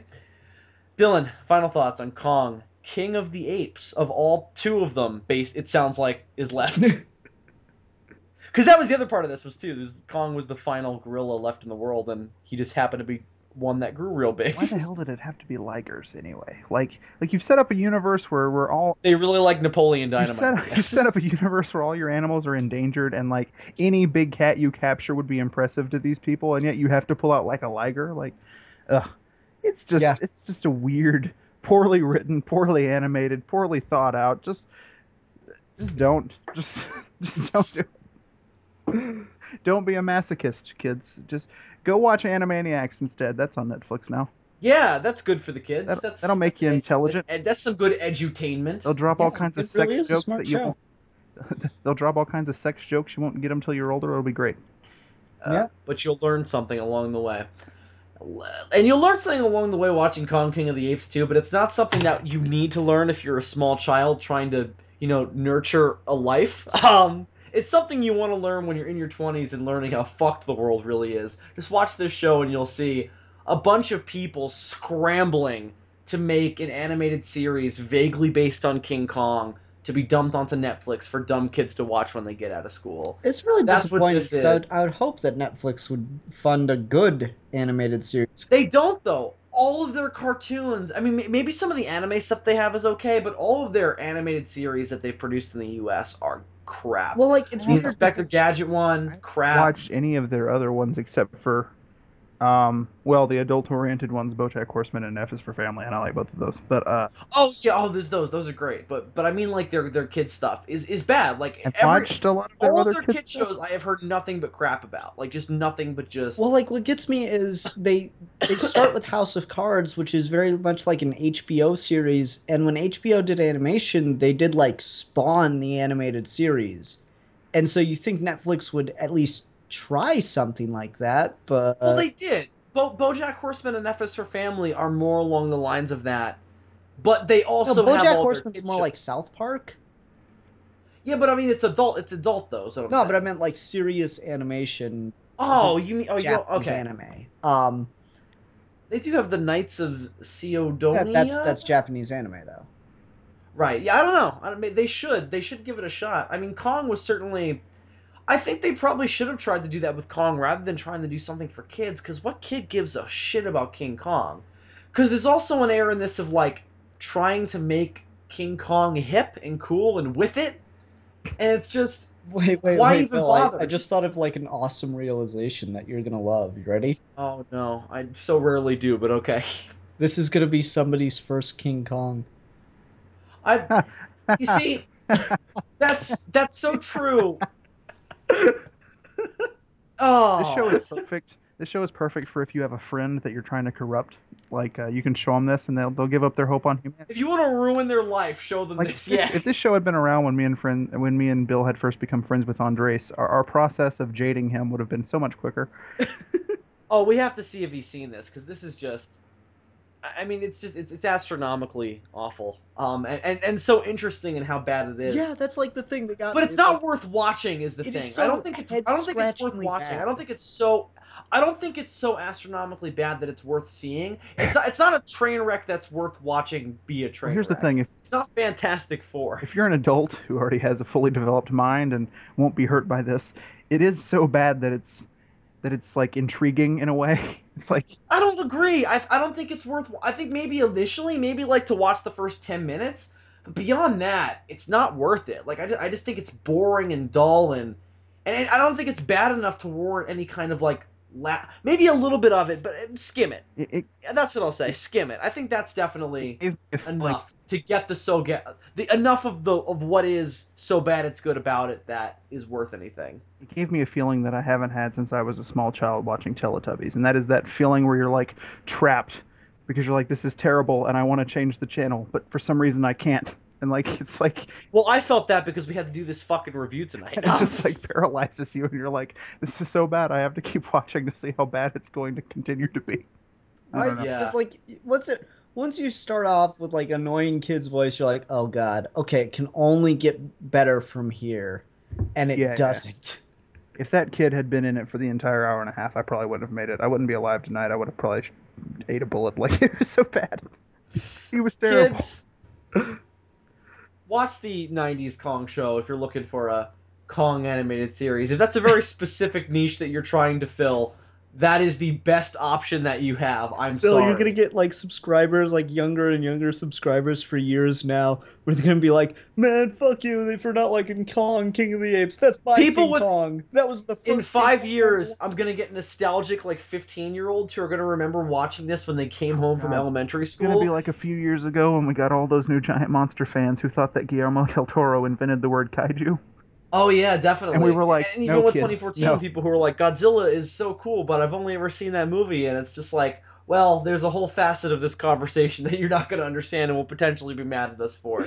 So that's what's going to happen with this too. I can tell. When I went in that rant before about the different Kong cartoons, people are going to be like, Fuck that, man. Kong King of the Apes is the only Kong that matters. This is the definitive King Kong. This is canon now. Look, if you want a story about a supervillain who needs a robotic monstrosity to mine things instead of mining equipment, just go watch King Kong Escapes because it's the King same Kong plot. Escapes.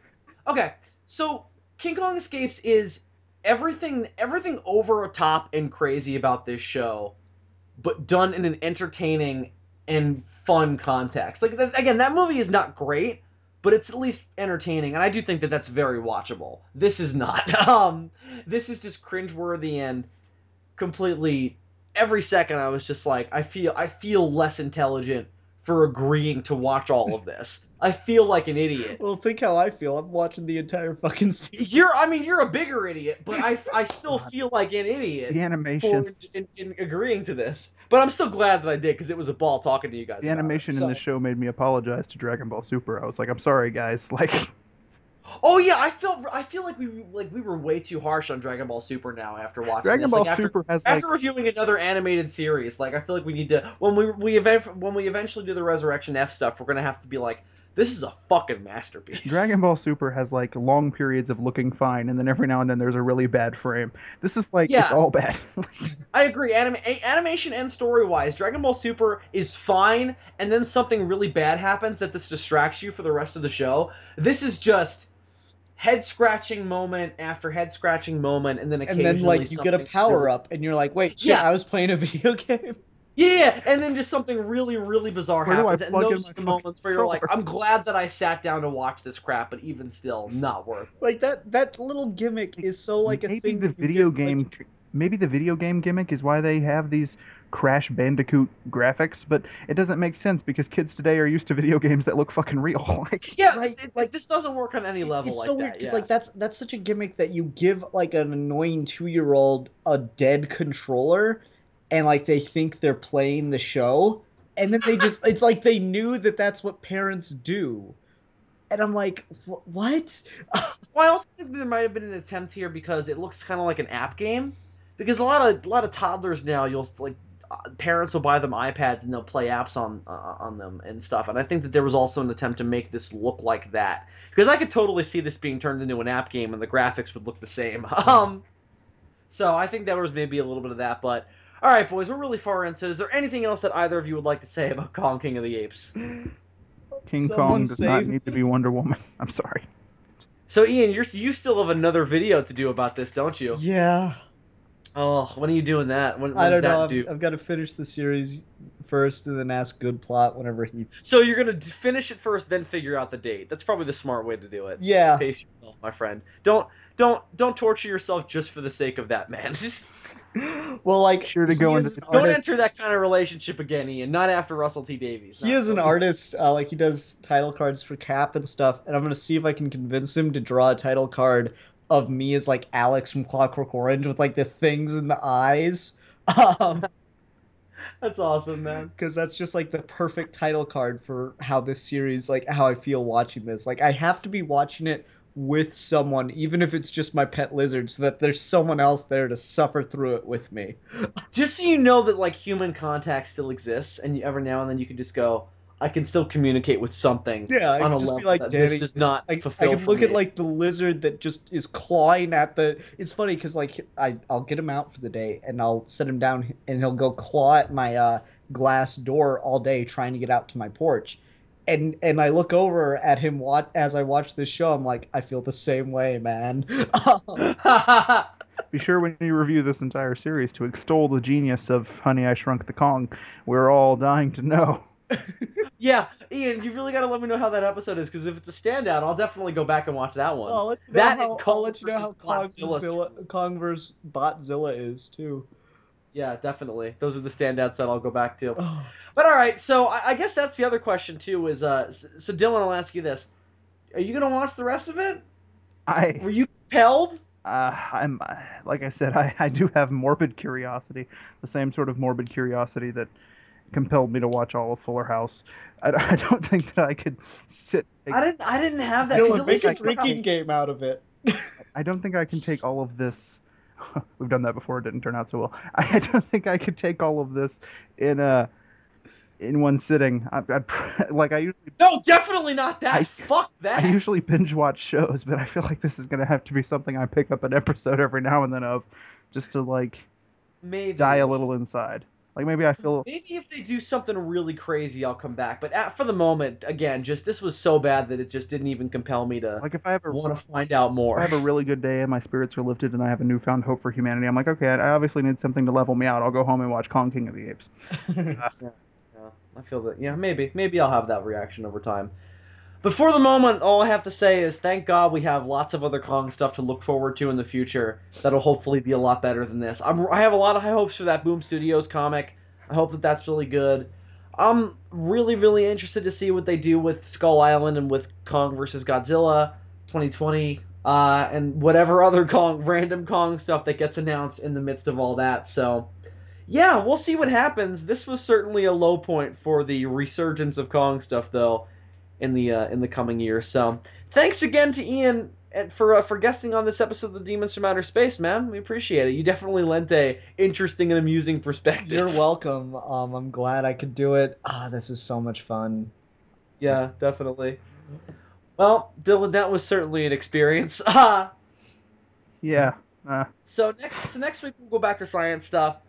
We do definitely have other plans in the future, but next week I think we'll just go back to doing another science week since we just did a whole slew of entertainment topics. So I have a couple of stories saved up. We'll talk about those next time, and hopefully they won't involve unexplained, magical, fleshy-looking dinosaur robot cyborgs. So who knows, though? We'll see. I can neither confirm nor deny. I mean, Maybe that'll be announced in the next week, and I'll have to eat my words next we've already week. had hordes of radioactive boar on the show, so anything's possible. I really shouldn't. Yeah, I really shouldn't say what is and isn't possible because I'm going to end up regretting it later. So Tune in to the that's next gonna do it. episode to find out what we'll be jacking off to next week. It's always got to come back to whatever Dylan is jerking off to during the week that we end up talking Well, about. it's gonna with be the science blue-haired robot-looking chicks with blue lipstick. and blue-haired gorillas. Oh. It's a double whammy. That old classic, yes. Certainly. That old. Speaking of old classics, that's going to do it for this week's episode of The Demons from Outer Space. Until next time, everyone, I'm Bill Worster, aka Zazubaar, and we thank you for joining us. Be sure to look out for be sure to not look out for, well, you should look out for it too, but you should like it too. The SOS Network homepage on Facebook, where you can also follow me at Billy Worster on there if you want to find out what's going on in my day-to-day life. It's not that interesting, so if you don't, I'll understand. You can also follow me on Twitter for the exact same reasons, or don't follow me on Twitter for the exact same reasons, at Bill_Worster. Ian's on there as well. Ian, what's your Twitter name again? At SidPart2. At SidPart2, so you could follow him on there as well. Dylan doesn't want you... I live tweet shows I watch on Netflix, so... including Kong, so you can follow Ian on Twitter for the continuing saga of him watching Kong with his lizard. Dylan doesn't want you anywhere near his personal life, though, so... stay far away. He's living in the redwoods in a multiple layers of invisibility fortress where he occasionally rescues animals and is framed for jewel heists. So yeah, look out for that as well. That's my life, and occasionally I save some hikers, and they think I'm Bigfoot. So until next time, everyone. As I said, I'm Bill Worster, aka Zazubaar. I'm Super DM64. And I'm SidPart2. And as always, dem Germans, they be fucked up. And if you have a twin brother with a cyborg eye, just don't be an idiot. Just kill him. Just obviously strangle him in the womb. Why are they twins, but the one who's evil doesn't look like Adam Driver? I don't know, man. I have no explanation.